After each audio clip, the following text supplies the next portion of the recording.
The Progressive Era, 1890 to 1917. Individual choices, Jane Addams. On August 7, 1912, Jane Addams stood on stage at the Chicago Coliseum facing thousands of delegates and guests at the convention of the new Progressive Party. They had come to nominate Theodore Roosevelt for president, and Addams was there to second Roosevelt's nomination. The New York Times reported that Miss Addams fired her sentences at the crowd like bullets, and every one of them provoked a furious demonstration.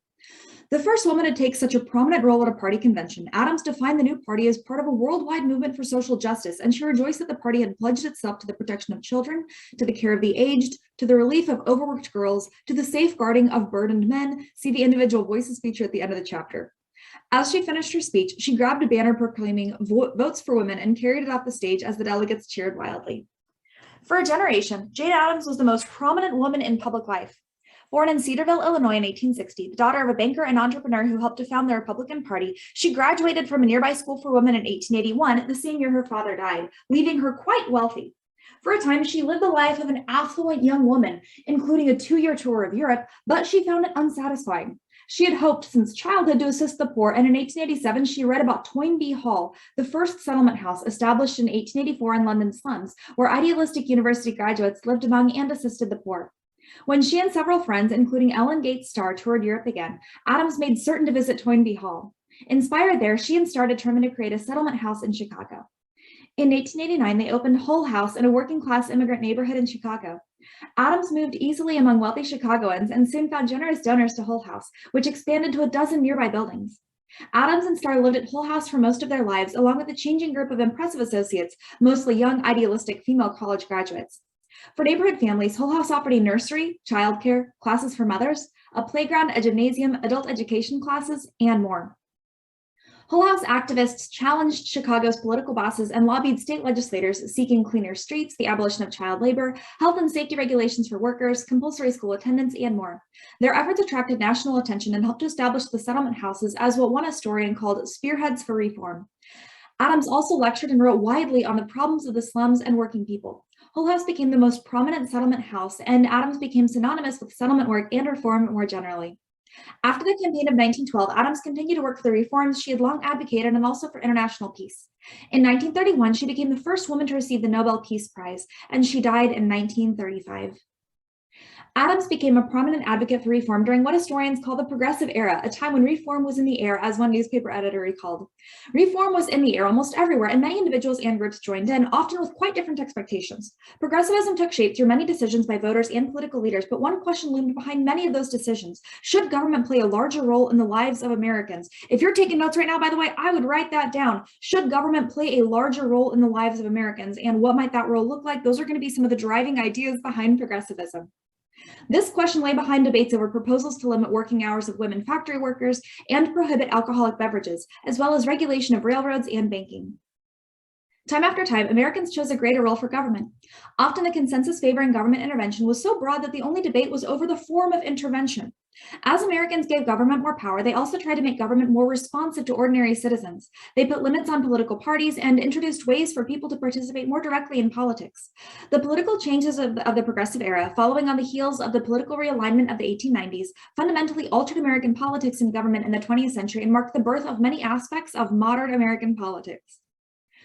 Organizing for change, considering the questions, what important changes transformed American politics in the early 20th century? And what did women and African Americans seek to accomplish by creating new organizations devoted to political change? During the early 20th century, politics expanded to embrace wide-ranging concerns raised by a complex assortment of groups and individuals. In the swirl of proponents and proposals, politics more than ever before came to reflect the interaction of organized interest groups. The changing face of politics. As Americans entered the 20th century, their lives were changing in important ways. The railroad, telegraph, and telephone transformed concepts of time and space and fostered formation of new organizations. Executives of new industrial corporations now thought in terms of regional or national markets. Union members allied with others of their trade in distant cities. Farmers in Kansas and Montana studied grain prices in Chicago and Liverpool. Physicians organized nationwide to establish higher standards for medical schools. Manufacturers, farmers, merchants, carpenters, teachers, lawyers, physicians, and many others established or reorganized national associations to advance their economic or professional interests. Sometimes that meant seeking government assistance. As early as the 1870s, for example, associations of merchants and farmers had pushed for laws to regulate railroad freight rates. In the 1890s, the farmers' alliances led to the Populist Party's demands for greater federal intervention in the economy, which you read about last chapter. Some graduates emerged from the recently transformed universities with a conviction that their knowledge and skills could improve society, and they formed professional organizations to advance those objectives. Long-established church organizations sometimes fostered the emergence of new associations devoted to moral reform, especially prohibition. Some people formed groups with humanitarian goals, such as ending child labor. Members of ethnic and racial groups set up societies to further their groups' interests. Reformers organized to limit the power of corporations or to defeat party bosses.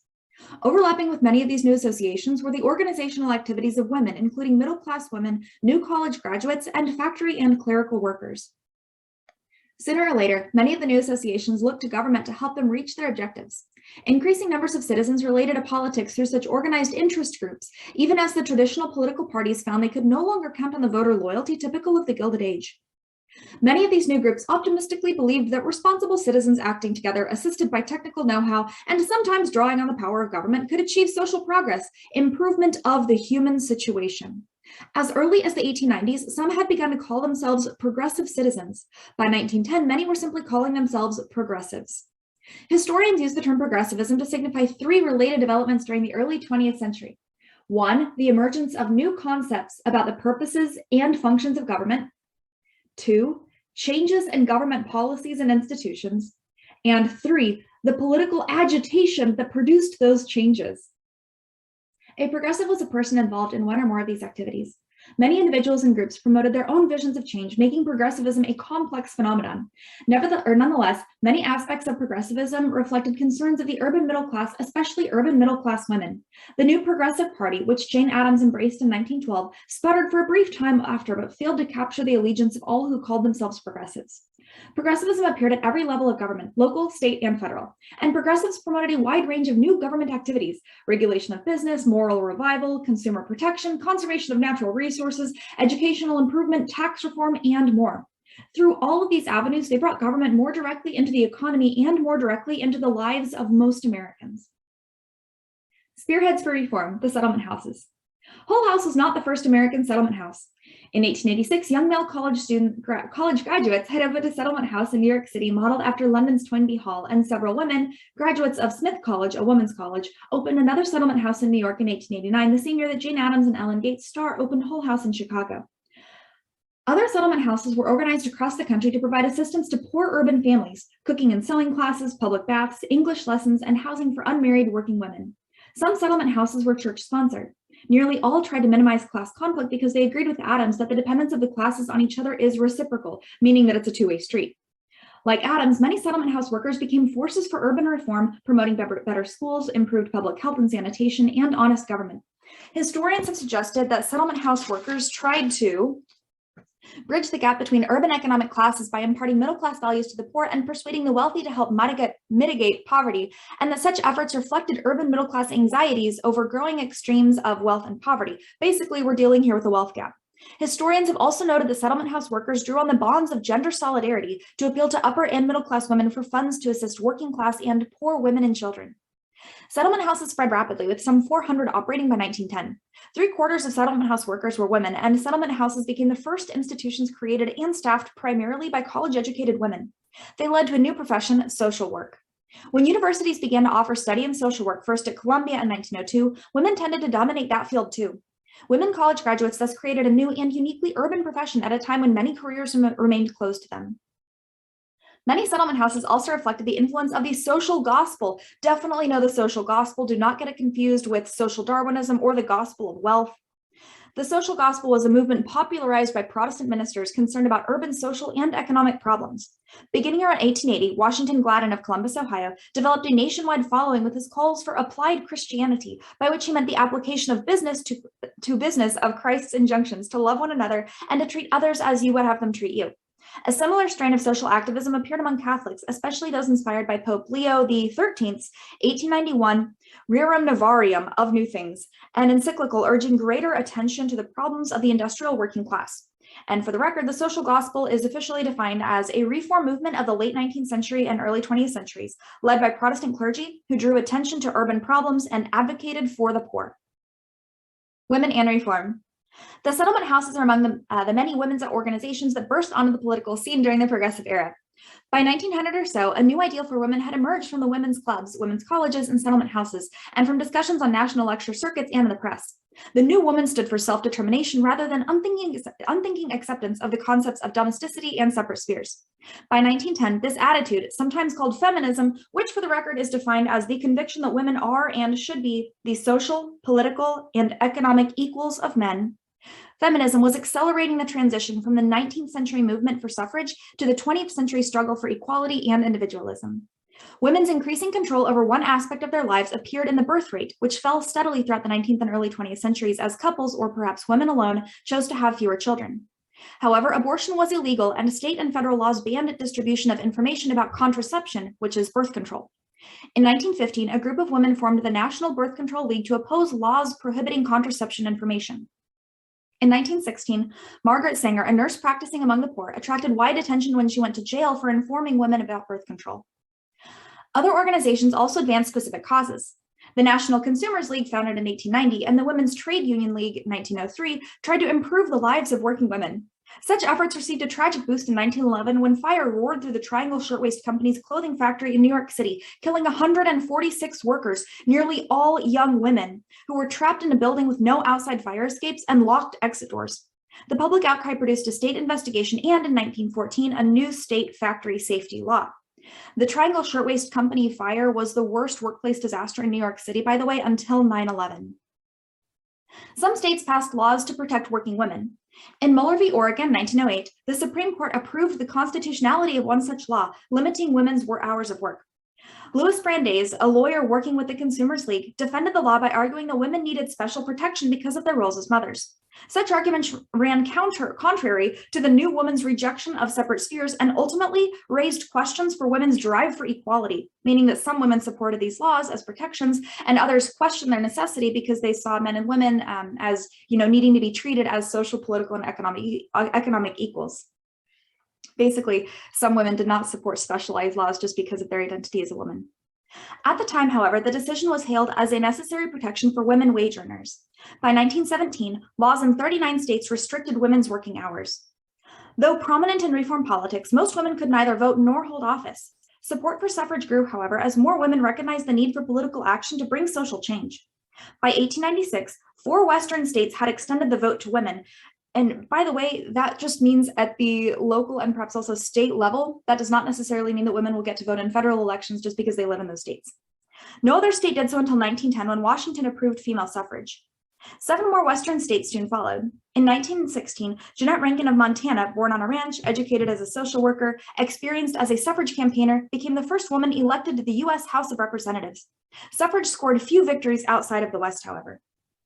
Convinced that only a federal constitutional amendment would gain the vote for all women, the National American Woman Suffrage Association, the NAWSA, led by Carrie Chapman Catt and Anna Howard Shaw, focused on lobbying in Washington, D.C. Alice Paul advocated public demonstrations and civil disobedience, tactics that she had learned from suffragists in England, where she had been a settlement house worker. Some white suffragists tried to build an interracial movement for suffrage. NAWSA, for example, condemned lynching in 1917, but most feared that attention to other issues would weaken their position. Although its leaders were mostly white and middle class, the suffrage cause became a mass movement during the 1910s, mobilizing women of all ages and socioeconomic classes. Their opponents argued that voting would bring women into the male sphere, expose them to corrupting influences, and render them unsuitable as guardians of the moral order. Basically, exposure to politics would corrupt women's natural purity, in a sense, or their ability to be a mother or a caregiver. Suffrage advocates turned that argument on its head, claiming that women would make politics more moral and family-oriented when they were able to participate in politics. Others, especially feminists, argued that women should vote because they deserved full equality with men. Moral reform. Moral reformers, including many women, focused especially on banning alcohol, demon rum. The temperance movement dated to the 1820s, and that's the Second Great Awakening they're talking about there. Early temperance advocates worked to persuade individuals to give up strong drink. By the 1890s, they looked to government to prohibit the production, sale, or consumption of alcoholic beverages. Many saw prohibition as a progressive reform and expected government to safeguard what they saw as the public interest. The drive against alcohol developed a broad base during the Progressive Era. Some old stock Protestant churches, notably the Methodists, termed alcohol a significant obstacle to a better society. Adherents of the social gospel urged that prohibition could save many victims of industrialization and urbanization. Others emphasized protecting the family and home from the destructive influence of alcohol. Sociologists demonstrated links between liquor and prostitution, sexually transmitted diseases, poverty, crime, and broken families. Other evidence pointed to alcohol as contributing to industrial accidents, absenteeism, and inefficiency on the job. Founded in 1893, the Anti-Saloon League quickly became the model for successful interest group politics. Proudly describing itself as the church in action against the saloon, the Anti-Saloon League usually operated through old stock Protestant churches and focused on the saloon as corrupting not only individuals, men who neglected their families, but also politics. Saloons, where political cronies struck deals and mingled with voters, had long been identified with big city political machines. The League endorsed only politicians who opposed demon rum, regardless of party or other issues. As the prohibition cause demonstrated growing political clout, more politicians lined up against the saloon. Between 1900 and 1917, voters adopted prohibition in nearly half of the states, including nearly all of the West and the South. Elsewhere, many towns and rural areas voted themselves dry under local option laws. Opposition to prohibition came from immigrants and their American-born descendants from Ireland, Germany, and Southern and Eastern Europe, who did not regard alcohol as inherently sinful. For them, beer or wine was an accepted part of social life. Alcohol manufacturers, especially beer brewers, also organized to fight the prohibitionists. Personal liberty became the slogan for these wets. I want to go back and really fast highlight that being in favor of prohibition was sometimes a form of nativism, where you saw drinking as being associated with immigrants. And so being in favor of prohibition was a way to express dissatisfaction or disdain upon their way of life and their cultures. The drive against alcohol, ultimately successful at the national level, was not the only target for moral reformers. Reformers, including many women, tried to eliminate prostitution through state and federal legislation. Other moral reform efforts to ban gambling or make divorces more difficult, for example, also represented attempts to use government power to regulate individual behavior. Organizing against racism. During the Progressive era, racial issues generally drew less attention than other causes. Southern white progressives often took the lead in enacting disenfranchisement and segregation, and only a few white progressives actively opposed such discriminatory laws. When Jane Addams argued to add Black rights to the Republican and Progressive Party platforms in 1912, she lost. In his book Following the Color Line, 1908, Ray Standard Baker examined the situation of African Americans and asked, does democracy really include Negroes as well as white men? For most white Americans, the answer appeared to be no.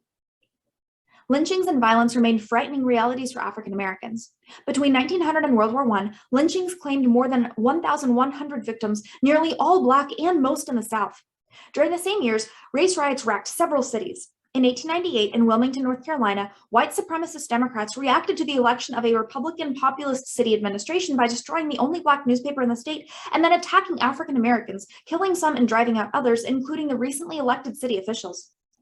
In 1906 in Atlanta, whites randomly attacked African Americans, killing 4, injuring many more, and vandalizing property. In 1908 in Springfield, Illinois, where Abraham Lincoln had lived, a white mob lynched 2 Black men, injured others, and destroyed Black-owned businesses. Some African Americans challenged the accommodationist leadership of Booker T. Washington.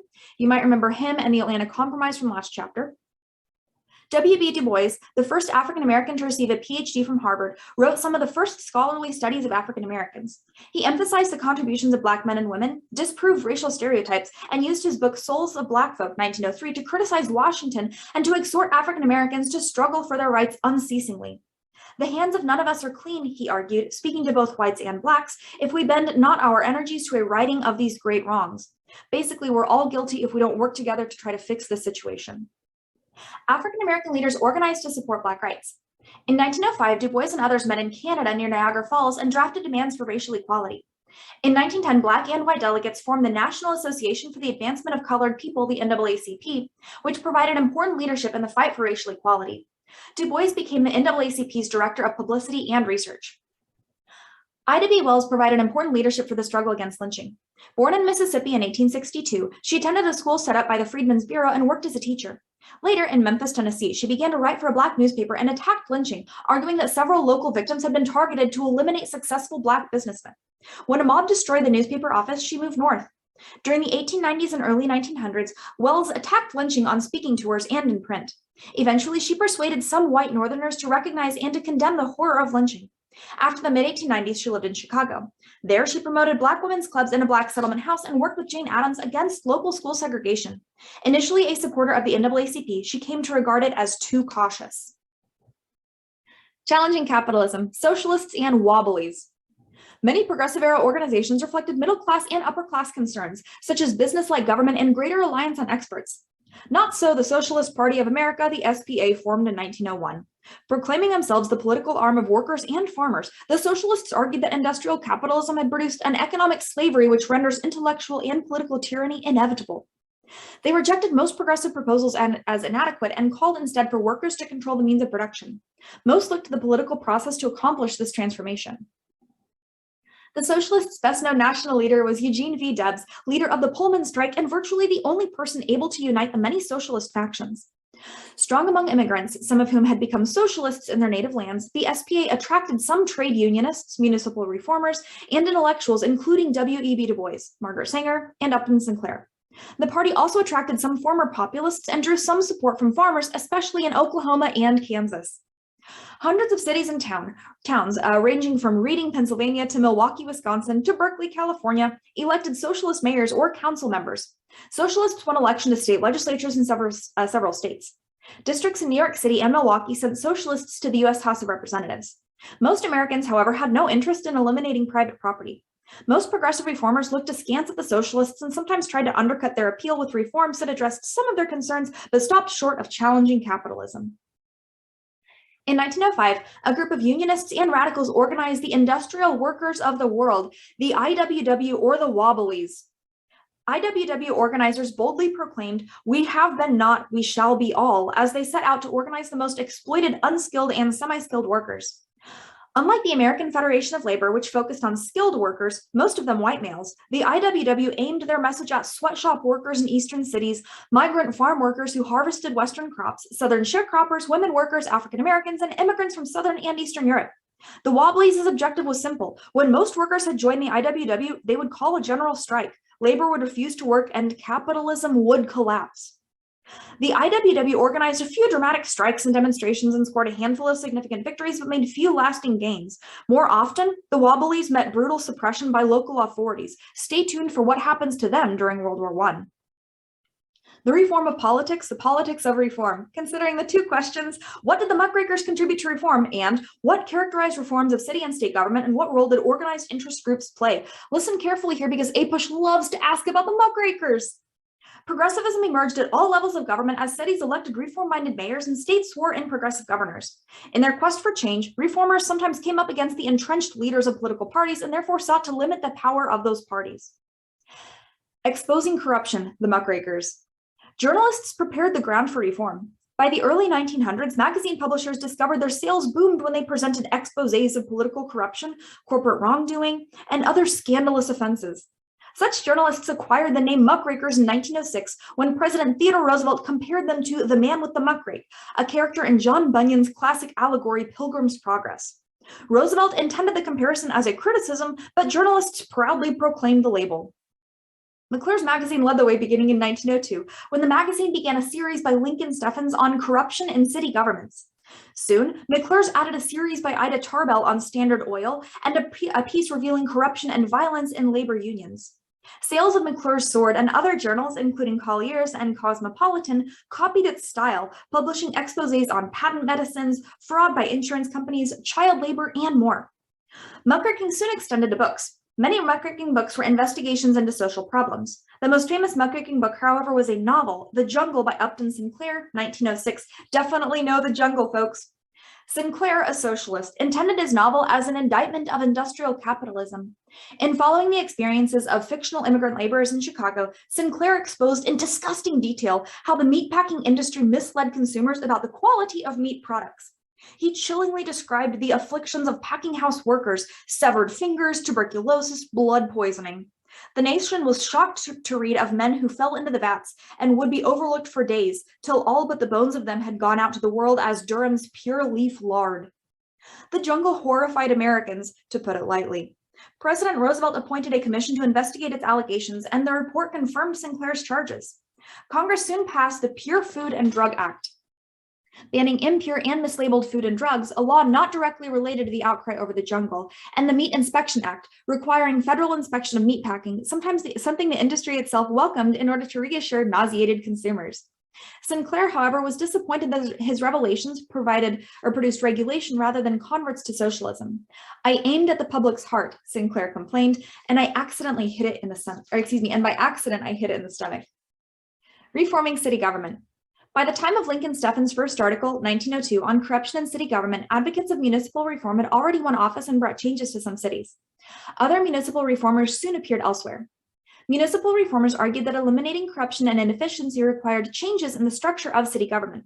City councils usually consisted of members elected from wards corresponding roughly to neighborhoods. Middle and working class wards usually dominated city councils. Reformers condemned the system as producing city council members unable to see beyond their own neighborhoods. Reformers also recognized that poor immigrant neighborhoods supported political bosses and machines despite their corruption. They argued that citywide elections in which all city voters chose from one list of candidates would produce city council members better qualified to address the problems of the whole city, men with citywide business interests, for example, and would undercut the influence of ward bosses and machines. James Phelan of San Francisco was an early structural reformer. Son of a pioneer banker, he attacked corruption in city government and won election as mayor in 1896. He then spearheaded adoption of a new charter strengthening the mayor's power and requiring citywide election of supervisors, equivalent to city council members. Some municipal reformers proposed more fundamental changes in the structure of city government, notably the commission system and the city manager plan. Both reflected many progressives' distrust of political parties and the desire for expertise and efficiency. The commission system, by the way, is defined as a system of city government in which executive and legislative powers are vested in a small elective board, each member of which supervises some aspect of city government. And the city manager plan, by the way, is a system of city government in which the city council hires a city manager who exercises broad executive authority. The commission system was first tried in Galveston, Texas after a devastating hurricane and a tidal wave in 1900. Typically in commission systems, the city's voters elected a few commissioners, each of whom managed a specific city function. The city manager plan, an adaptation of corporate decision-making structures, featured a professional city manager, similar to a corporate executive, appointed by an elected city council, similar to a corporate board of directors, in order to handle most municipal administration. In 1913, a serious flood prompted the citizens of Dayton, Ohio to adopt a city manager plan, and other cities soon followed. A few reformers went beyond structural reform to advocate social reforms. Hazen Pingree, a successful businessman, was elected mayor of Detroit in 1889. He took on the city's gas, electric, and streetcar companies for overcharging consumers and for providing poor service, and he responded to the Depression of 1893 with community vegetable gardens and work projects for the unemployed. Samuel Golden Rule Jones, a successful manufacturer, won election as mayor of Toledo, Ohio in 1897.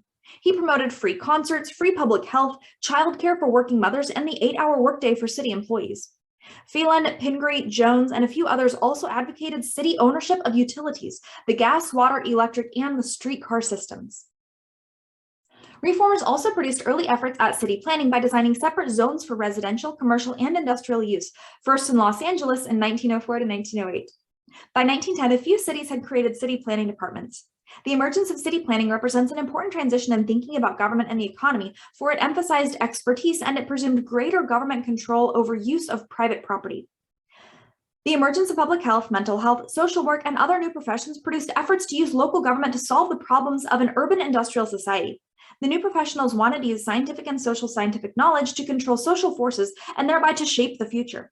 New medical knowledge presented an opportunity to reduce disease on a significant scale. Public health emerged as a new medical field, combining the knowledge of the medical doctor with the insight of the social scientist and the skills of the corporate manager. New public health programs sought to wipe out hookworm in the South, tuberculosis in the slums, and sexually transmitted infections. Social workers often joined with public health professionals in efforts to use local government to improve urban health and safety.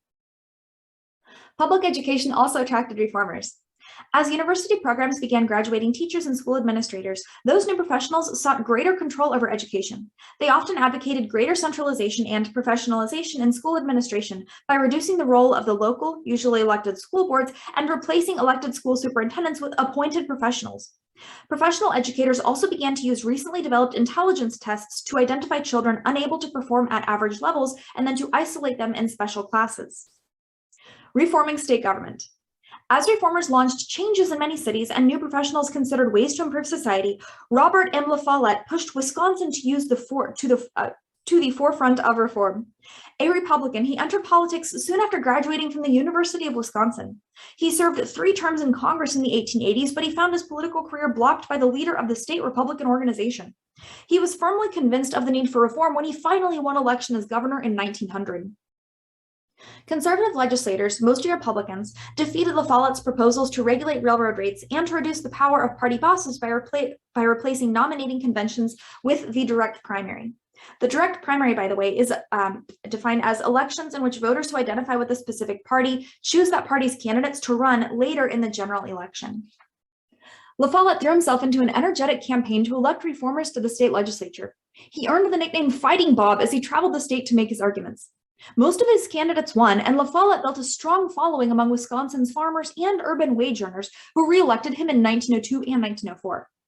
Under LaFollette's leadership, Wisconsin won acclaim as a laboratory of democracy.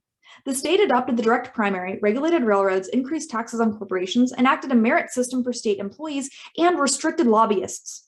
In many of his efforts, LaFollette drew on the expertise of faculty members at the University of Wisconsin. These reforms, along with reliance on experts, came to be called the Wisconsin idea. LaFollette won election to the U.S. Senate in 1905, and he remained a leading progressive voice there until his death in 1925. LaFollette's success prompted imitation elsewhere. In 1901, Iowans elected Albert B. Cummins governor, and Cummins launched a campaign against railroad corporations similar to LaFollette's. He too went on to the Senate. Reformers won office in other states as well, but few matched LaFollette's legislative and political success. Progressivism came to California relatively late. Reformers accused the Southern Pacific Railroad of running a political machine that controlled the state by dominating the Republican Party. In 1910, Hiram Johnson ran for governor as a reformer and won. California progressives produced a volume of reform that rivaled that of Wisconsin: regulation of railroads and public utilities, restrictions on political parties, protection for labor, conservation, and women's suffrage. Johnson appointed union leaders to state positions and promoted measures to benefit working people. California progressives in both parties, however, condemned Asian immigrants and Asian Americans, and progressive Republicans in 1913 pushed through a law that prohibited Asian immigrants from owning land in California. Like LaFollette, Johnson moved on to national politics. In 1912, he was the vice presidential candidate of the new Progressive Party. Re-elected governor in 1914, he won election to the U.S. Senate in 1916 and served there until his death in 1945.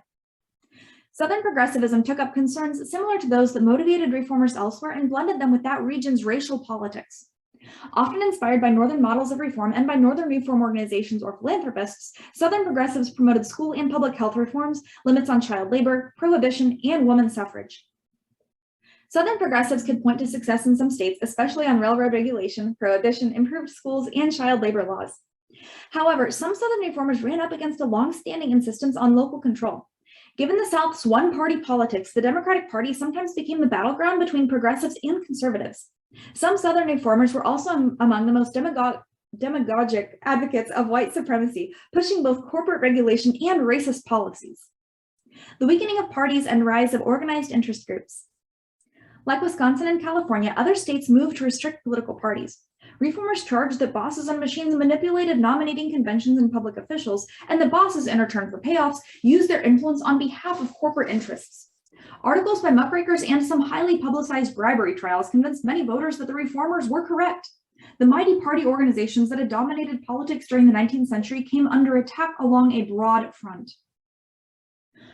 Progressives nearly everywhere proposed measures to enhance the power of individual voters and reduce the power of party organizations. State after state adopted the direct primary, and reformers sought to replace state patronage systems with the merit system. In many states, judgeships, school board seats, and educational offices were made nonpartisan. A number of cities and states adopted the initiative and referendum. The initiative permitted voters to adopt a new law directly. If enough voters signed a petition, the proposed law would be voted on at the next election. And if it was approved by voters, then it became law. The referendum permitted voters, through a petition, to reject a law that had been adopted by the legislature. Oregon voters approved these reforms in 1902, and Oregon reformers used the initiative to create new laws, giving the initiative and referendum so much national attention that they were sometimes called the Oregon system. Some states also adopted the recall, permitting voters, through petitions, to initiate a special election to remove an elected official from office. The direct primary, initiative and referendum, and recall are known collectively as direct democracy because they remove intermediate steps between the voter and final political decisions. Basically, they give everyday voters a greater say in politics. With the switch to direct primaries and the weakening of party organizations, campaigns focused more on individual candidates and less on parties. Candidates now appealed directly to voters rather than to party leaders and to convention delegates. Individual candidates as personal organizations and advertising replaced the armies of party retainers who had mobilized voters in the 19th century. At the same time, new voter registration procedures disqualified some voters, especially transient workers, meaning workers who move around a lot. Voter turnout fell. Ironically, the emergence of new channels for political participation created the illusion of an outpouring of public involvement in politics, but proportionally fewer voters actually cast ballots. New avenues of political participation opened not only through direct democracy, but also through organized interest groups that used politics to advance their agendas. Groups could cooperate when their political objectives coincided, as when merchants and farmers both favored regulation of railroad rates. Other times, they found themselves in conflict, perhaps over tariff policy. Within the many groups that advocated change, participants sometimes fought among themselves over which reform goals were most important and how to achieve them. Many groups adopted the tactics of the Anti-Saloon League. They ignored parties, pressured candidates to accept their groups' position, and urged their members to vote only for approved candidates. In 1904, for example, the National Association of Manufacturers, NAM, targeted and defeated two pro-union members of Congress, one in the House and one in the Senate. The American Federation of Labor, the AFL, responded in 1906 with a similar strategy, and they elected 6 union members to the House of Representatives. Organized interest groups often focused on the legislative process. They retained lobbyists who urged legislators to support their group's position on pending legislation, reminded lawmakers of their group's electoral clout, and arranged campaign backing for those who supported their cause. Thus, as political parties became weaker, organized interest groups gained strength. Pushed one way by the AFL and the other by the NAM, under opposing pressure from the Anti-Saloon League and liquor interests, some elected officials came to see themselves less as loyal members of a political party and more as mediators among competing interest groups. Roosevelt, Taft, and Republican progressivism. Considering the questions, what did Theodore Roosevelt mean by a square deal? Do his accomplishments fit this description? And how did Roosevelt's presidency change the federal role in the economy and alter the presidency itself? When Theodore Roosevelt became president upon the death of William McKinley, he fascinated Americans. One visitor reported that the most exciting things he saw in the United States were Niagara Falls and the president, both great wonders of nature. TR quickly became recognizable everywhere, as cartoonists delighted in sketching his bristling mustache, thick glasses, and his toothy grin. Roosevelt later wrote, "I cannot say that I entered the presidency with any deliberately planned and far-reaching scheme of social betterment." Nonetheless, Americans soon saw Roosevelt as the embodiment of progressivism. In 7 years, he changed the nation's domestic policies more than any president since Lincoln, and he made himself a legend. Roosevelt asserting the power of the presidency. Roosevelt was unlike most politicians of his day. He had inherited wealth and added to it from the many books he wrote. He saw politics as a duty to the nation, and he defined his politics in terms of character, morality, hard work, and patriotism. Uncertain whether to call himself a radical conservative or a conservative radical, he considered politics the tool for forging an ethical and stable society. Confident in his own personal principles, Roosevelt did not hesitate to wield all the powers of the presidency. He especially liked to use the office as what he called a bully pulpit to publicize his concerns. In his first message to Congress in December of 1901, Roosevelt sounded a theme that he repeated again and again. The growth of powerful corporations was natural, but some exhibited grave evils that required correction. As Roosevelt later explained, when I became president, the question as to the method by which the United States government was to control the corporations was not yet important. The absolutely vital question was whether the government had the power to control them at all. So basically, it's not a question of what the government should do, it's a question of if the government even has the right to do something in the first place. He determined to establish that power. The chief obstacle to regulating corporations was a Supreme Court decision, United States v. E.C. Knight in 1895, preventing the Sherman Antitrust Act from being used against manufacturers. Roosevelt looked for an opportunity to challenge the Knight decision. In 1901, some of the nation's most prominent business leaders joined forces to form the Northern Securities Company, a railroad monopoly in the Northwest. The Knight case involved manufacturing. The Northern Securities Company provided interstate transportation. If any industry fit the constitutional language authorizing Congress to regulate interstate commerce, Roosevelt believed the railroads did. Roosevelt's Attorney General filed suit against the Northern Securities Company for violating the Sherman Act. Wall Street leaders condemned Roosevelt's action, but most Americans applauded to see the federal government finally challenge a powerful corporation. In 1904, the Supreme Court agreed that the Sherman Act could be applied to the Northern Securities Company, and they ordered it dissolved. Bolstered by this confirmation of federal power, Roosevelt launched additional antitrust suits, but he used trust busting selectively. Large corporations, he thought, were potentially beneficial. He thought regulation was preferable to breaking them up. Companies that met Roosevelt's standards of character and public service, and that acknowledged the power of the presidency, had no reason to fear antitrust action. Basically, he doesn't think that all trusts are bad. If trusts operate in what he thinks as the general good or for public benefit, then he's not opposed to them. But trusts that he thinks do not operate in the public interest, he's going to be opposed to those ones. Roosevelt's willingness to act boldly was not limited to trust busting. In times of crisis, he felt the president should do whatever the needs of the people demand unless the Constitution or the laws explicitly forbid him to do it. In 1902, coal miners went on strike. Mine owners refused to negotiate with the union and also refused Roosevelt's request to submit the dispute to mediation. J.P. Morgan had an interest in some of the recalcitrant companies, and when Roosevelt's representative let Morgan know that Roosevelt was considering using the army to open the mines, the companies agreed to mediation. As Roosevelt illustrated in the coal miners' strike, he preferred to use his authority to produce what he called a square deal or fair treatment for all parties. The square deal in action, creating the regulatory state. Roosevelt's trust busting and handling of the coal strike brought him great popularity. In 1903, Congress approved several measures he requested or endorsed: an act to speed up antitrust suits, creation of a cabinet-level Department of Commerce and Labor, including a bureau to investigate corporate activities, and the Elkins Act, which penalized railroads that paid rebates. When Roosevelt sought election in 1904, he won by one of the largest margins up to that time, more than 56% of the popular vote. More than 56% of the popular vote. That is wild. Elected in his own right, with a powerful demonstration of public approval, Roosevelt set out to secure regulation of the railroads, largest of the nation's big businesses. Roosevelt and reformers in Congress wanted to regulate railroad prices for both freight and passengers. In late 1905, he asked Congress for legislation to regulate railroad rates, open the financial records of railroads to government inspection, and increase federal authority in strikes involving interstate commerce. At the same time, the Attorney General filed suit against some of the nation's largest corporations. Muckrakers, some of them Roosevelt's friends, fired off scathing exposés of railroads and attacks on Senate conservatives. Although Roosevelt compromised a bit, he got most of what he wanted. On June 29th of 1906, Congress passed the Hepburn Act, allowing the Interstate Commerce Commission, the ICC, to establish maximum railroad rates and to regulate other forms of transportation. The act also limited railroads' ability to issue free passes, a practice that reformers had long considered bribery. The next day, on June 30th, Congress approved the Pure Food and Drug Act and the Meat Inspection Act.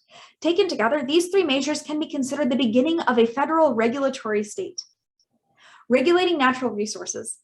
An advocate for strenuous outdoor activities, Roosevelt took pride in establishing 5 national parks and some 50 wildlife preserves to save what he called beautiful and wonderful wild creatures whose existence was threatened by greed and wantonness. Preservationists, such as John Weir of the Sierra Club, applauded these actions and urged that such wilderness areas be kept forever safe from developers. Parks and wildlife refuges, however, were only part of Roosevelt's conservation agenda. Roosevelt and Gifford Pinchot, the president's chief advisor on natural resources, believed conservation required not only preservation of wilderness, but also carefully planned use of resources. Trained in scientific forestry in Europe, Pinchot combined scientific expertise with a managerial outlook. He and Roosevelt withdrew large tracts of federal timber and grazing land from public sale or use. By careful management of these lands, they hoped to provide that for the needs of both the present and the future. Roosevelt removed nearly 230 million acres from public sale, more than quadrupling the land under federal protection. Roosevelt strongly supported the Reclamation Act of 1902, which had set aside proceeds from federal land sales in 16 western states in order to finance irrigation projects. The act established a commitment that was later greatly expanded. The federal government would construct western dams, canals, and other facilities to support agriculture in areas of scant rainfall. Thus, water, perhaps the most important natural resource in the West, came to be managed. Far from preserving the Western landscape, federal water projects profoundly transformed it, vividly illustrating the vast difference between Weir's goal of preserving wilderness and Pinchot's careful management of resources. Taft's troubles. When Roosevelt won the election in 1904, he announced he would not seek re-election in 1908. He remained immensely popular, however, and virtually named his successor. Republicans nominated William Howard Taft. A Yale graduate and former federal judge, Taft had been governor of the Philippines before joining Roosevelt's cabinet in 1904. William Jennings Bryan, leader of the progressive wing of the Democratic Party, won his party's nomination for the third time. Roosevelt's popularity and a strong endorsement of Taft carried the day. Taft won 52% of the vote in 1908, and Republicans kept control of the Senate and the House. Roosevelt turned over the presidency to Taft, then he set off to hunt big game in Africa. Taft's legalistic approach often appeared timid when compared with Roosevelt's boldness. But Taft's attorney general initiated some 90 antitrust suits in 4 years, twice as many as during Roosevelt's 7 years. And Taft approved legislation to strengthen regulatory agencies. So even though Roosevelt is sort of called the trust buster, it's actually Taft, the guy after him, who breaks up more trusts. Roosevelt had left Taft a Republican Party divided between progressives and conservatives.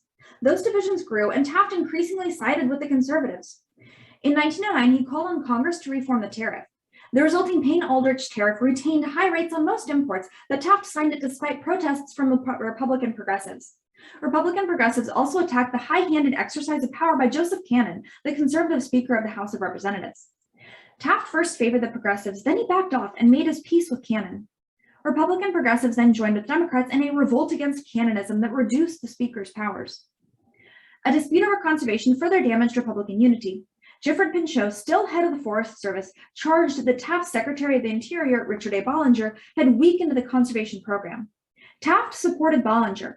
When Pinchot persisted, Taft fired him. By 1912, when Taft faced re-election, the Republican Party was in serious disarray, and he faced opposition from most progressive Republicans, and TR was also opposed to him by this point. Carry a big stick. Roosevelt, Taft, and world affairs. Considering the two questions, what were Roosevelt's objectives for the United States in world affairs? And how did Roosevelt reshape American foreign policy? Theodore Roosevelt not only remolded the presidency and established new federal regulatory authority, but he also significantly expanded America's role in world affairs. Few presidents have had so great an influence. He once expressed his fondness for what he called a West African proverb, "Speak softly and carry a big stick, you will go far." As president, however, Roosevelt seldom spoke softly. Well read in history and current events, Roosevelt entered the presidency with definite ideas on the place of the United States in the world. As he advised Congress in 1902, the increasing interdependence and complexity of international political and economic relations render it incumbent on all civilized and orderly powers to insist on the proper policing of the world. The United States, Roosevelt made clear, stood ready to do its share of proper policing. Taking Panama. While McKinley was president, American diplomats began efforts to create a canal through Central America. Many people had shared the dream of such a passage between the Atlantic and the Pacific. A French company actually began construction in the late 1870s, but abandoned their project when the task proved too great. During the Spanish-American War, the battleship Oregon took over 2 months to steam from the West Coast around South America to join the rest of the fleet off of Cuba. A canal would have cut the time to 3 weeks. McKinley pronounced an American-controlled canal indispensable. Experts identified 2 possible locations, Nicaragua and Panama, which was then a part of Colombia. The Panama route was shorter, and the French company had completed some work there. Philippe Bunau-Varilla, formerly chief engineer for the French project and now a major stockholder, did his utmost to sell the French company's interests to the United States. Building through Panama, however, meant overcoming formidable mountains and fever-ridden swamps. Previous studies had preferred Nicaragua, where geography posed fewer natural obstacles and where much of the route lay through Lake Nicaragua. In 1902, shortly before Congress was to choose between the 2 routes, Bunau-Varilla distributed to senators a Nicaraguan postage stamp showing a smoldering volcano looming over a lake. Bunau-Varilla's lobbying and his stamps reinforced efforts by prominent Republican senators, and the Senate approved the route through the Colombian state of Panama. Negotiations with Colombia bogged down. When the Colombian government offered to accept limitations on its sovereignty in return for more money, an outraged Roosevelt called the offer pure bandit morality. Bunau-Varilla and his associates then encouraged and financed a revolution in Panama. Roosevelt ordered U.S. warships to prevent Colombian troops from crushing the uprising. The revolution quickly succeeded, and Panama declared its independence, and the United States immediately extended diplomatic recognition, meaning that we immediately called it a country, which is a big deal. In order to be a country, you gotta have a couple things. You gotta have borders, you gotta have people, and you gotta be called a country by other countries. Bunau-Varilla became Panama's minister to the U.S., and he promptly signed a treaty giving the United States much of the same arrangement earlier rejected by Colombia, and that's how Panama got its independence. The Hay-Bunau-Varilla Treaty, 1903, granted the U.S. perpetual control over the Canal Zone, a strip of Panamanian territory 10 miles wide for $10 million initially and an annual rent of $250,000. It also made Panama the second American protectorate. Cuba was first, CMAP 19.1. The U.S. purchased the assets of the French company and began construction. Roosevelt considered the canal his crowning deed in foreign affairs. When nobody else could or would exercise efficient authority, I exercised it, he wrote in his autobiography. He always denied any part in the revolution, but he once bluntly claimed, I took the canal zone. Construction proved difficult. Over 40 miles long, the canal took 10 years to build and cost nearly $400 million. Completed in 1914, just as World War I began, it was considered one of the world's great engineering feats, making the Caribbean an American lake. With canal construction underway, American policymakers considered how to protect it. Roosevelt determined to establish American dominance in the Caribbean and Central America, where the many harbors might permit a foreign power to prepare a strike against the canal or even the Gulf Coast of the United States.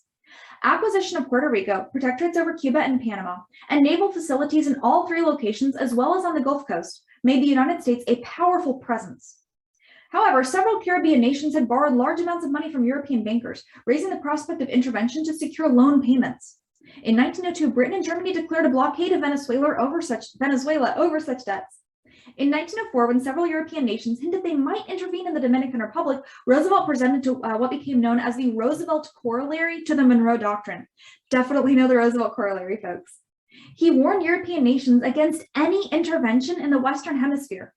If intervention by what he termed some civilized nation became necessary in the Caribbean or Central America to correct chronic wrongdoing, Roosevelt insisted that the United States would handle it, acting as an international police power.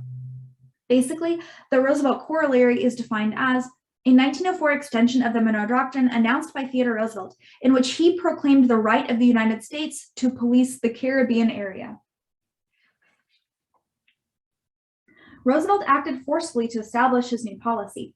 In 1905, the Dominican Republic agreed that the United States would collect customs, or taxes on imports, the major source of government revenue, and supervise government expenditures, including debt repayment, thereby becoming the third U.S. protectorate behind Cuba and Panama. Roosevelt's successor, William Howard Taft, continued to expand American domination in the Caribbean. The Taft administration encouraged investments there, hoping that American investments would block investments by other nations and also stabilize and develop the Caribbean economies. Taft supported such dollar diplomacy, as his critics called it, throughout the region, especially in Nicaragua. Dollar diplomacy is important to know. It's officially defined as the name applied by critics to the Taft administration's policy of supporting U.S. investments abroad. In 1912, Taft sent U.S. Marines to Nicaragua to suppress a rebellion against President Adolfo Diaz. They remained after the turmoil settled, ostensibly to guard the American legation, but actually to prop up the Diaz government, making Nicaragua the fourth U.S. protectorate. A treaty was drafted giving the United States responsibility for collecting customs, but the Senate rejected it. At that point, the State Department, several American banks, and Nicaragua set up a customs receivership through the banks. And I want to go back real fast and read Toward a More Perfect Union, the 16th and 17th Amendments. I was waiting for when it would talk about that in the chapter, but I think we might have passed it. But it's important because we've only changed the Constitution 27 times and you need to know these. So back to page 522. The 16th and 17th Amendments. Reformers long advocated a graduated income tax as the fairest means of raising federal revenues. The 16th Amendment, permitting a federal income tax, was proposed in 1909 and ratified in 1913, with strong support in the West and opposition centered in the Northeast. Without the income tax, it is impossible to imagine the many activities the federal government has since assumed, from vast military expenditures to social welfare to support for the arts. Since the 1930s, the income tax has sometimes been an instrument of social policy by which the federal government has redistributed income. The 17th Amendment, proposed in 1912 and ratified early in 1913, changed the method of electing U.S. senators. Previously, senators were chosen by state legislatures. In many states, U.S. senators devoted so much attention to the election of members of the state legislatures that the senator became known as boss of the state party organization. Reformers long claimed that corporate influence and outright bribery often swayed state legislatures, making the Senate highly conservative. The 17th Amendment, an aspect of direct democracy, provided that U.S. senators were to be elected directly by voters. And here's a trick to not confuse the 16th Amendment and the 17th Amendment. The 16th Amendment is all about taxing. It's the income tax. 6 and tax both have an X. As I was saying before my internet cut out and it stopped recording, you can keep the amendment straight by remembering that the 16th Amendment deals with income tax. Both of those words have an X in them. That works for my brain, and hopefully it helps out you too. So to get back to where we were on page 524, Roosevelt in Eastern Asia. In Eastern Asia, Roosevelt built on the open door notes and American participation in the international forces that suppressed the Boxer Rebellion in China. Aware of Alfred Thayer Mahan's warnings that Japan posed a potential danger in the Pacific, Roosevelt was both concerned and hopeful about Japan's rise as a major industrial and imperial power. In 1904, Russia and Japan went to war over Manchuria, part of northeastern China. Russia had pressured China to grant so many concessions there that it seemed to be turning into a Russian colony. Russia seemed also to have designs on Korea, nominally an independent kingdom. Japan saw Russia expansion as a threat to its own interests and declared war. Roosevelt concluded that American interests were best served by reducing Russian influence in the region. He hoped thereby to maintain a balance of power. Such a balance, he thought, would be most likely to preserve nominal Chinese sovereignty in Manchuria. Early in the war, he indicated some support for Japan. The Japanese scored smashing naval and military victories over the Russians, but with their resources running low, they asked Roosevelt to act as mediator. The president agreed, concerned that a Japanese victory would prove as dangerous as Russian expansion. The peace conference took place in Portsmouth, New Hampshire. The Treaty of Portsmouth, 1905, recognized Japan's dominance in Korea and gave Japan the southern half of Sakhalin Island and Russian concessions in southern Manchuria. Russia kept its railroad in northern Manchuria. China remained responsible for civil authority in Manchuria. For his mediation, Roosevelt received the 1906 Nobel Peace Prize. In 1906 to 1907, Roosevelt mediated another dispute. The San Francisco School Board ordered students of Japanese parentage to attend the city's segregated Chinese school. The Japanese government protested this as a national insult, and Japanese newspapers even hinted at war. Roosevelt convinced the school officials to withdraw the order in return for his commitment to seek restrictions on Japanese immigration. He then negotiated the so-called Gentleman's Agreement, by which Japan agreed to limit the departure of laborers to the United States. In 1908, the American and Japanese governments further agreed to respect each other's territorial possessions, the Philippines and Hawaii for the US, and South Korea, Formosa, and northern Manchuria for Japan, and to honor as well the independence and integrity of China and the open door policy there. The United States and world affairs. And as a note, World War I is going to start in 1914. This next section is situated just before that from 1901 to 1913, so have that context in mind as we go. Before the 1890s, the US had few clear or consistent foreign policy commitments or objectives. By 1905, the Philippines, Hawaii, Puerto Rico, Eastern Samoa, and the Canal Zone were highly visible evidence of a dramatic change in of America's role in world affairs. Central to the new role was a large modern navy, without which every other commitment was merely a moral pronouncement. Roosevelt was so proud of the Navy that in 1907 he dispatched 16 battleships, painted white to signal their peaceful intent, on an around-the-world tour. Although Roosevelt claimed that he sent the Great White Fleet to impress the American people, he was clearly interested in impressing other nations too, especially Japan, and in demonstrating that the American Navy could move quickly to distant parts of the globe. The need to protect the canal led the United States to dominate the Caribbean and Central America, but the new American role also focused on the Pacific. As Mahan and others have pointed out, the Pacific Ocean was likely a theater of 20th century conflict. It's like they had a crystal ball because we know exactly what's going to happen there in World War II. Thus, commercial considerations such as the China trade coincided with naval strategy and led the United States to acquire possessions at key locations in the Pacific. American policymakers' new vision seemed to divide nations into broad categories. You had the civilized nations and those that Roosevelt described at various times as barbarous, impotent, or unable to meet their obligations. When dealing with civilized countries, the European powers, Japan, the largest stable nations of Latin America, Canada, Australia, New Zealand, American diplomats focused on realizing mutual objectives, especially arbitration of disputes.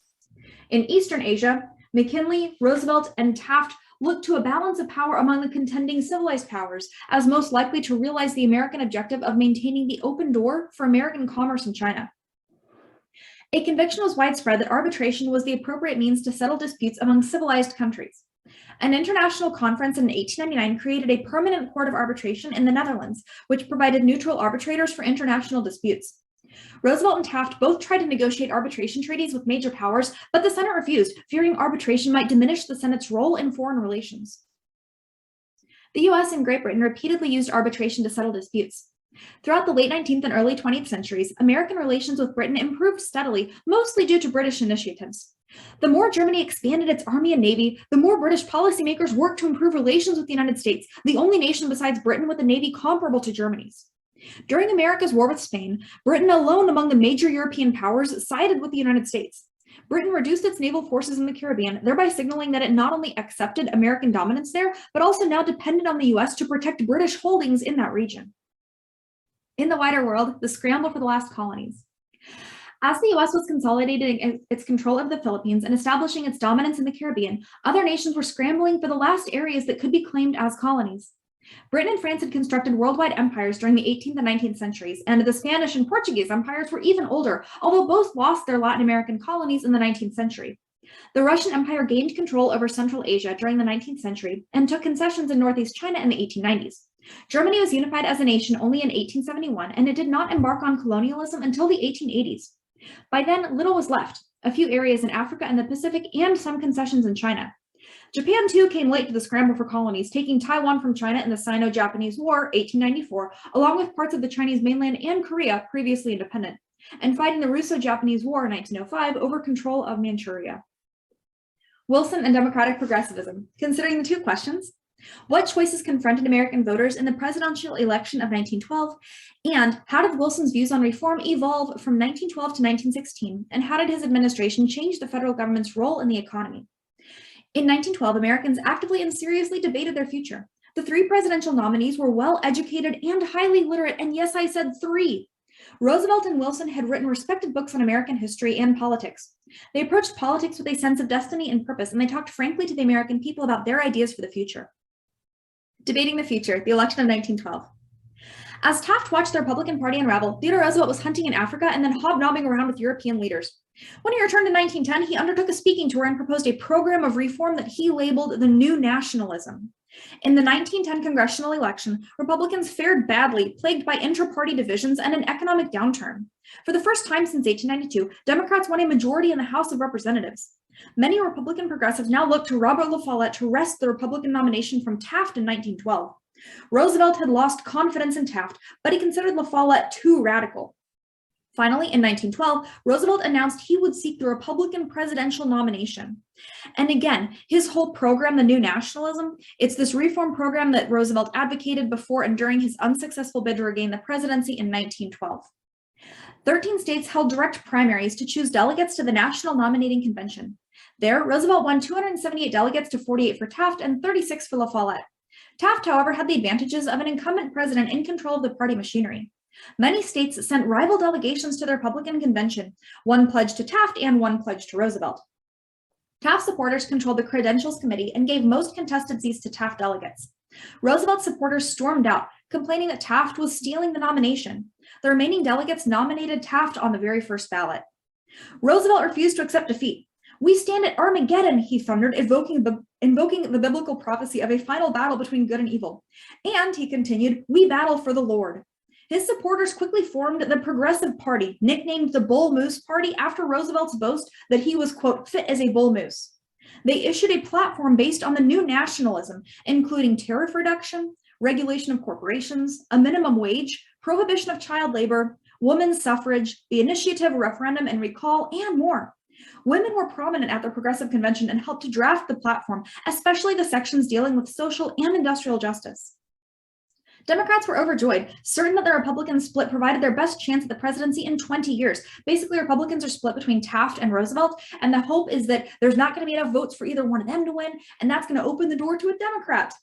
Their nomination was hotly contested, and they took 46 ballots to nominate Woodrow Wilson. Their platform attacked monopolies, favored limits on corporate campaign contributions, and called for tariff reductions. Wilson labeled his program the New Freedom. Much of the campaign focused on Roosevelt and Wilson. Roosevelt argued that the behavior of corporations was the problem, not their size, and that regulation was the solution. Wilson followed the lead of Louis Brandeis and depicted monopoly itself as the problem. Breaking up monopolies and restoring competition, Wilson argued, would bring consumers better products and lower prices. Wilson also argued that monopolies facing regulations would seek to control the regulator, the federal government, and that only antitrust actions could protect democracy from this threat. Taft was the most conservative of all the candidates. Eugene V. Debs, the socialist candidate, rejected both regulation and antitrust actions and argued for government ownership of monopolies. The real contest was between Roosevelt and Wilson. In the end, Wilson received nearly all of the usual Democratic vote and won with 42% of the total. Democrats also won sizable majorities in both houses of Congress. Roosevelt and Taft split the traditional Republican vote, 27% for Roosevelt and 23% for Taft. Debs, with only 6%, placed first in a few counties and city precincts. Wilson and Reform, 1913 to 1916. Born in Virginia in 1856, Woodrow Wilson grew up in the South during the Civil War and Reconstruction. His father, a Presbyterian minister, taught him lessons in morality and responsibility that remained with him his entire life. Wilson earned a PhD in political science from Johns Hopkins University, and his first book, Congressional Government, analyzed federal lawmaking. A professor at Princeton University after 1890, he became president of Princeton in 1902. In 1910, conservatives who controlled the New Jersey Democratic Party picked Wilson to run for governor because of his reputation as a conservative and a good public speaker. He won the election, but he shocked his party's leaders by embracing reform. As governor, he had led the legislature to adopt several progressive measures and thereby won support from many Democratic progressives for the 1912 presidential nomination. Wilson firmly believed in party government and an active role for the president in policymaking. He wanted to work closely with Democrats in Congress, and he succeeded to such an extent that, like Roosevelt, he changed the nature of the presidency. Confident in his oratorical skills, he became the first president since John Adams to actually address Congress in person, not to just send a letter for somebody else to read, but to actually go there and do it yourself. Wilson first tackled tariff reform, arguing that high tariff rates helped to breed monopolies by reducing competition. Despite opposition from manufacturers, Congress passed the Underwood Tariff in October of 1913, establishing the most significant reductions since the Civil War. To offset federal revenue losses, Congress implemented the income tax recently authorized by the 16th Amendment. Wilson and the Democrats next took up banking. The national banking system dated to 1863, and periodic economic problems, most recently a panic in 1907, had demonstrated the system's shortcomings. It had no real center to provide direction and no way to adjust the money supply, which means the amount of money available in the economy as cash and in bank accounts. A congressional investigation also revealed the concentration of great power in the hands of just a few investment bankers. Conservatives, led by Carter Glass of Virginia, joined with bankers in proposing a more centralized system with minimal federal regulation. Progressive Democrats, especially William Jennings Bryan, now Wilson's Secretary of State, and Louis Brandeis, favored strong federal regulation. The result was a compromise. In December of 1913, Wilson approved the Federal Reserve Act, establishing 12 regional Federal Reserve banks. These were bankers' banks, institutions where commercial banks kept their reserves. All national banks were required to belong to the Federal Reserve System. The participating banks owned all of the stock in the regional Federal Reserve Bank and named 2/3 of its board of directors. The president named the other third. Regional banks were to be regulated and supervised by the Federal Reserve Board, a new federal agency with members to be chosen by the president. The Federal Reserve System was unquestionably the most important single measure to come out of the Wilson administration. Now to skip up to the special feature, it matters today, the Federal Reserve Act. The Federal Reserve Act stands as the most important domestic act of the Wilson administration because it still provides the basic framework for the nation's banking and monetary system. And they specify domestic right there because World War I is going to happen while Wilson's in office. And so there's a lot more, foreign things that are going to happen. Although the original act of 1913 has been amended many times, the Federal Reserve System remains an independent entity within the federal government, having both public purposes and private aspects. Congress has charged the Federal Reserve to carry out the nation's monetary policy, including regulating the money supply and interest rates to accomplish the goals of maximum employment, stable prices, and moderate long-term interest rates. The Federal Reserve also supervises and regulates banks and financial institutions to ensure their safety and soundness. If you want, you can look at a basic macroeconomics textbook for its description of the role of the Federal Reserve. How does that text present its functions, and how does the Fed seek to control inflation? And if you want, you can also look at an online newspaper and find the most recent story about the Federal Reserve Board or the chairman of the Fed. What does the story imply about the significance of the Federal Reserve for American business? In 1913, Congress also fulfilled a Democratic campaign promise by creating a separate cabinet-level Department of Labor. In 1914, Congress passed the Clayton Antitrust Act, which prohibited specified business practices, including interlocking directorates among large companies that inhibited competition. It also exempted farmers' organizations and unions from antitrust prosecution. They need to do that because the Sherman Antitrust Act was initially used against unions, even though it was really written and its purpose was to be directed against big businesses. And to define interlocking directorates real fast, those are defined as a situation in which the same individuals sit on the boards of directors for various companies in one industry. The act did little, however, to break up big corporations. Instead of breaking up big business, Wilson now moved closer to Roosevelt's position favoring regulation. Wilson also supported passage of the Federal Trade Commission Act 1914, a regulatory measure to prevent unfair methods of competition. During his first year in office, Wilson drew sharp criticism from some northern social reformers when his appointees, especially Southern Democrats, initiated racial segregation in several federal agencies. A Southerner himself, Wilson clearly approved of segregation and was surprised at the swell of protest, not just from African Americans, but also from some white progressives in the North and the Midwest. He never designated a change in policy, but the process of segregating federal facilities slowed significantly, and he resisted his party's most extreme racists. Although many progressives applauded Wilson for tariff reform, the Federal Reserve Act, and the Clayton Act, some progressives criticized his appointees to the Federal Trade Commission and the Federal Reserve Board as being too sympathetic to business and banking. Moreover, Wilson opposed federal action to prohibit child labor as unconstitutional, and he questioned the need to amend the Constitution for women's suffrage. As the 1916 presidential election approached, Wilson reconsidered. In 1912, he had received less than half of the popular vote, and he had won the White House only because the Republicans split.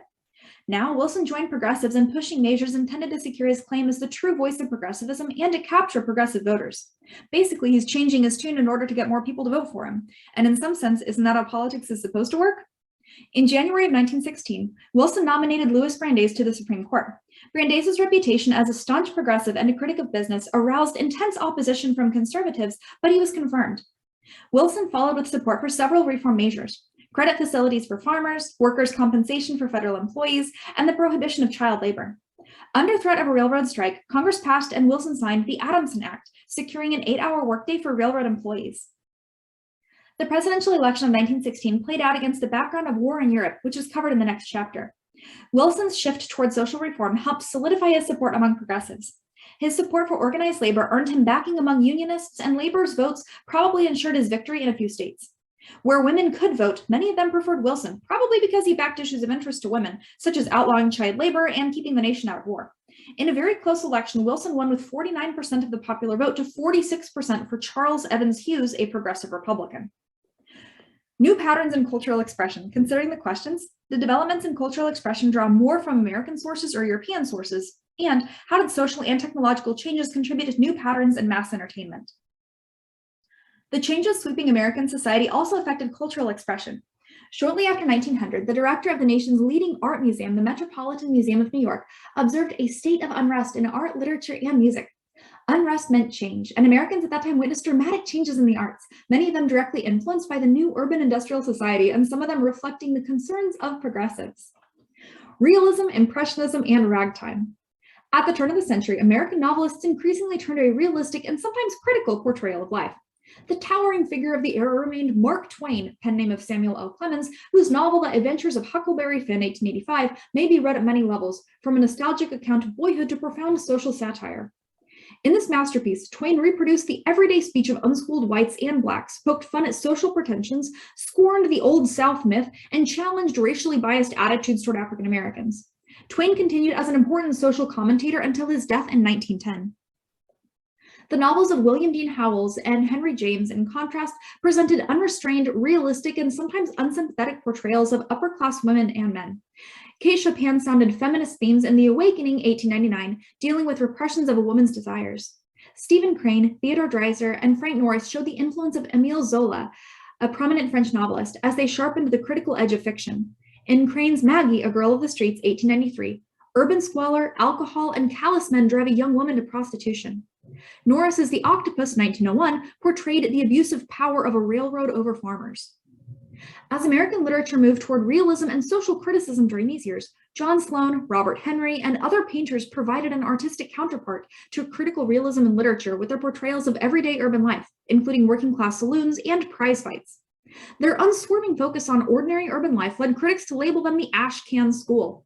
The Ashcan School, by the way, is defined as New York artists who shared a focus on urban life. Other painters looked for inspiration to French Impressionism, which emphasized less of an exact reproduction of the world and more the artist's impression of it. Mary Cassatt was the only American and one of only 2 women to rank among the leaders of Impressionism, but she lived and painted mostly in France. Among prominent Impressionists working in the US was Childe Hassam, who often depicted pleasant urban scenes. In 1913, the most widely publicized art exhibit of the era permitted Americans to view works by the most innovative European painters. Known as the Armory Show for its opening in New York's National Guard Armory, it was later displayed in Chicago and Boston. The exhibit presented works by Pablo Picasso, Henri Matisse, Marcel Duchamp, Wassily Kandinsky, and others. Sophisticated critics and popular newspapers alike dismissed them as either insane or anarchists. One reviewer scornfully suggested that Duchamp's Cubist painting Nude Descending a Staircase be retitled Explosion in a Shingle Factory. The abstract modernist style, however, became firmly established by the 1920s. That is a sick burn. I love that. As with painting, many aspects of American music derived from European models, notably John Philip Sousa, the most popular American composer of the day, best known for his stirring patriotic marches. More significant in creating a uniquely American form of music was the African-American composer Scott Joplin. Born in Texas, Joplin had formal instruction in the piano, then he traveled through Black communities from New Orleans to Chicago, where he encountered ragtime music. Ragtime, by the way, is a style of popular music characterized by a syncopated rhythm and a regularly accented beat, considered the immediate precursor of jazz. So basically, ragtime sets the scene for jazz. He soon began to write his own music. In 1899, he published Maple Leaf Rag and quickly soared to fame as the leading ragtime composer in the country. Though condemned by some as vulgar, ragtime contributed significantly to the later development of jazz discussed in Chapter 21. Mass entertainment in the early 20th century.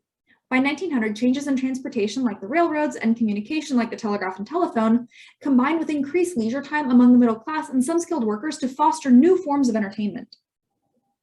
Traveling dramatic and musical troupes had long entertained some Americans, but now booking agencies could schedule such groups into nearly every corner of the country. Traveling performers offered everything from Shakespeare to slapstick, from opera to melodrama. Slapstick is a rowdy form of comedy marked by crude practical jokes and physical humor such as falls. And melodramas are sensational or romantic stage plays with exaggerated conflicts and stereotyped characters. Other traveling spectacles also took advantage of improved transportation and communication to establish regular circuits, including circuses and Wild West shows. A less sensational traveling show, but one of the most popular, was the Chautauqua, a blend of inspirational oratory, educational lectures, and entertainment. During the late 19th century, a quite different form of mass entertainment appeared: professional baseball. Teams traveled by train from city to city, and urban rivalries built loyalty among fans. In 1876, team owners formed the National League as a cartel to dominate the industry by excluding rival clubs from their territories and controlling the movement of players from team to team. Because African Americans were barred from the National League, separate Black clubs and Negro leagues emerged. In the 1880s and 1890s, the National League warded off challenges from rival leagues and defeated a players' union. Not until 1901 did another league, the American League, successfully organize. In 1903, the two leagues merged into a new, stronger cartel and staged the first World Series, in which the Boston Red Sox beat the Pittsburgh Pirates. As other professional spectator sports developed, they often imitated the organization, labor relations, and racial discrimination first established in baseball. Celebrating the New Age.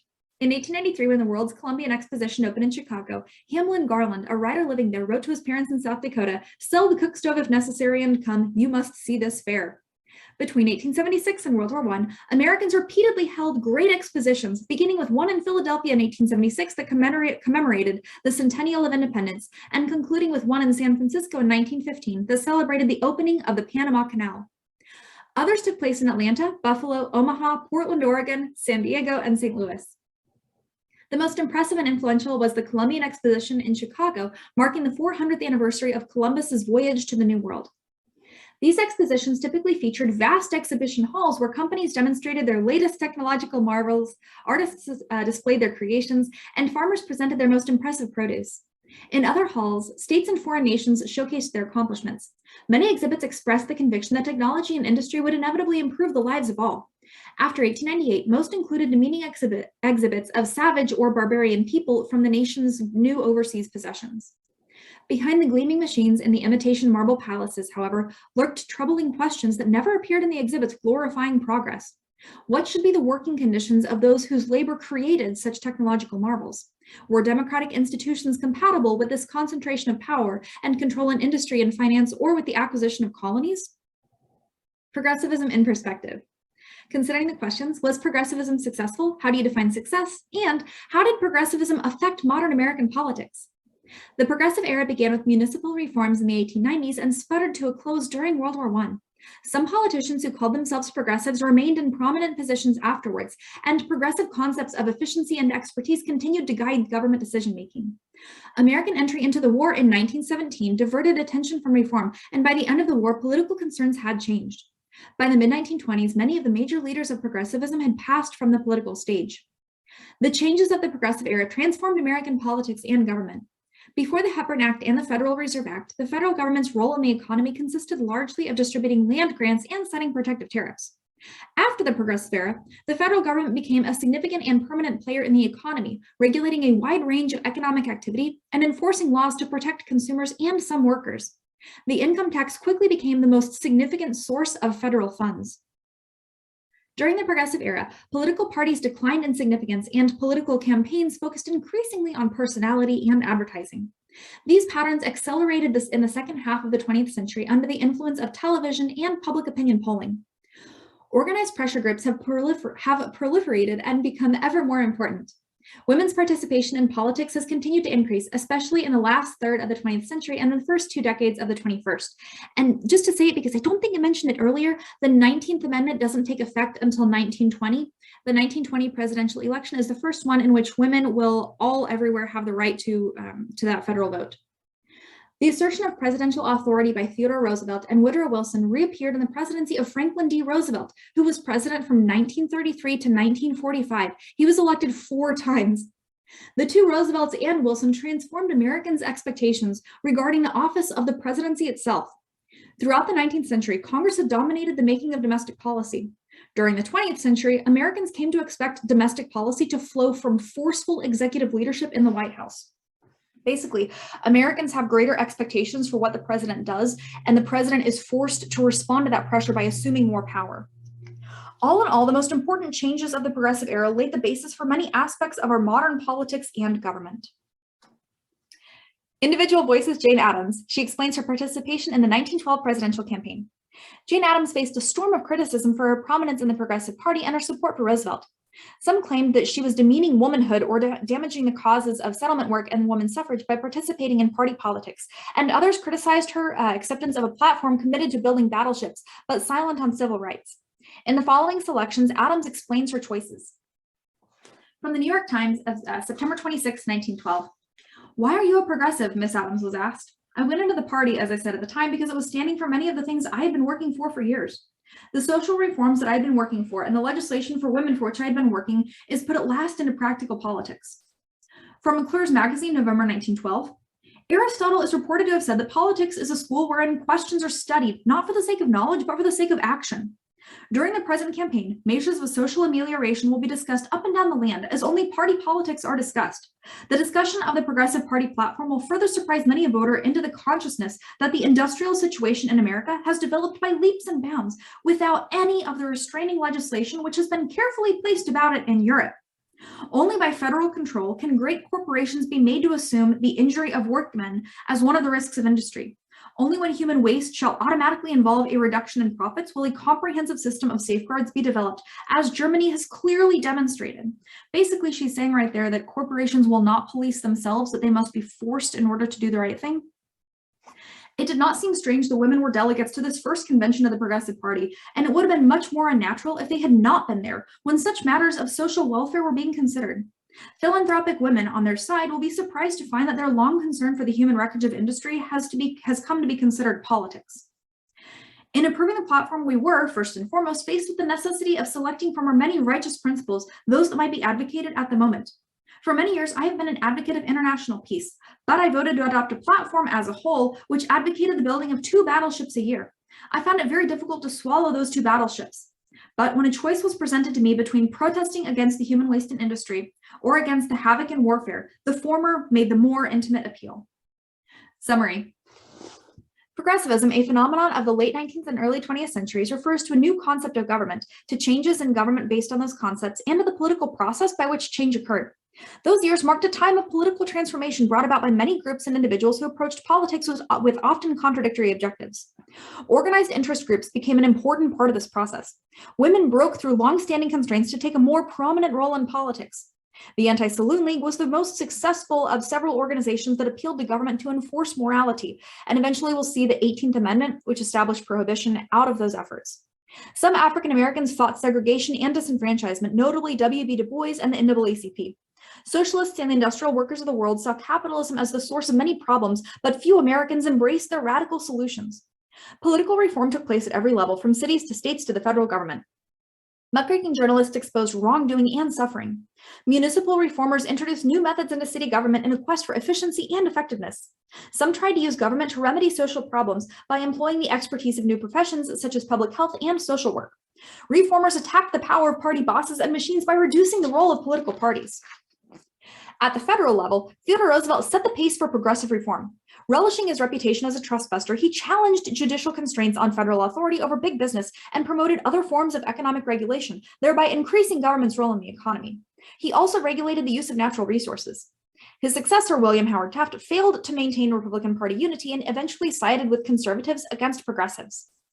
Roosevelt played an important role in defining America's status as a world power as he secured rights to build a U.S.-controlled canal through Panama and established Panama as an American protectorate. The Roosevelt Corollary declared that the U.S. was the dominant power in the Caribbean and Central America. In Eastern Asia, Roosevelt tried to bolster the open-door policy by maintaining a balance of power. Roosevelt and others sought arbitration treaties with leading nations but failed because of Senate opposition. Faced with the rise of German military and naval power, Great Britain improved relations with the United States. In 1912, Roosevelt led a new political party, the Progressives, making that year's presidential election a three-way contest. It was actually four ways. We can't forget about Eugene Debs. Roosevelt called for regulation of big business, but Wilson, the Democrat, favored breaking up monopolies through antitrust action. Wilson won the election of 1912, but soon preferred regulation over antitrust actions. He helped to create the Federal Reserve System to centralize and regulate banking. As the 1916 election approached, Wilson also pushed for social reforms in an effort to unify progressives behind his leadership. The new urban, industrial, multi-ethnic society contributed to critical realism in literature, new patterns in painting, and ragtime music, although many creative artists continued to look to Europe for inspiration. Urbanization and changes in transportation and communication also fostered the emergence of a mass entertainment industry. Progressive reforms made a profound impression on later American politics. In many ways, progressivism marked the origin of modern American politics and government. And it's worth reviewing real fast. There are a few so-called progressive amendments to the Constitution, 16 through 20. The 16th Amendment is the income tax. 17th is direct election of U.S. senators. The 18th is prohibition. And the 19th is women's right to vote.